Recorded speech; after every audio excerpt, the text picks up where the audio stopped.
श्री कृष्ण भगवान की प्रेरणादायक कहानी सुदामा की मित्रता। प्राचीन समय की बात है, जब भगवान श्री कृष्ण द्वारका के राजा थे। उनके बचपन के मित्र सुदामा, जो एक गरीब ब्राह्मण थे, एक कठिन जीवन जी रहे थे। सुदामा जी की पत्नी ने उन्हें समझाया कि श्री कृष्ण जी अब द्वारका के राजा हैं और उनसे मदद मांगने में कोई हर्ज नहीं। सुदामा जी को शुरुआत में संकोच हुआ, लेकिन पत्नी के बार बार आग्रह करने पर वे श्री कृष्ण जी से मिलने के लिए तैयार हो गए। सुदामा जी के पास कृष्ण जी को भेंट देने के लिए कुछ खास नहीं था। उन्होंने अपनी पत्नी से थोड़ा सा चिवड़ा लिया और पोटली में बांधकर ले गए। जब सुदामा द्वारका पहुंचे तो उन्हें देखकर कृष्ण जी बड़े प्रसन्न हुए।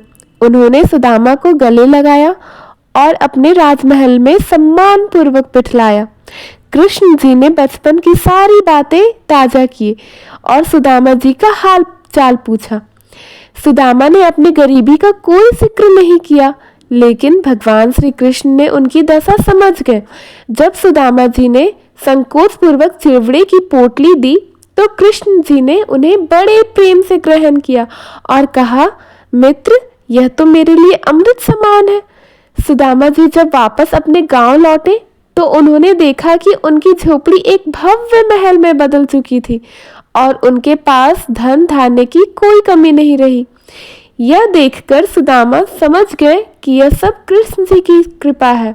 इस कहानी से ये प्रेरणा मिलती है कि हमें सच्ची मित्रता में न तो अमीरी गरीबी का भेद होता है, न ही कोई स्वार्थ। कृष्ण और सुदामा जी की मित्रता हमें यह संदेश देती है कि निस्वार्थ प्रेम और श्रद्धा से बड़ा कोई धन्य नहीं होता है। धन्यवाद। यदि आपको मेरा ये स्टोरी अच्छा लगा तो कृपया मुझे सपोर्ट करें, मेरे चैनल को सब्सक्राइब करें।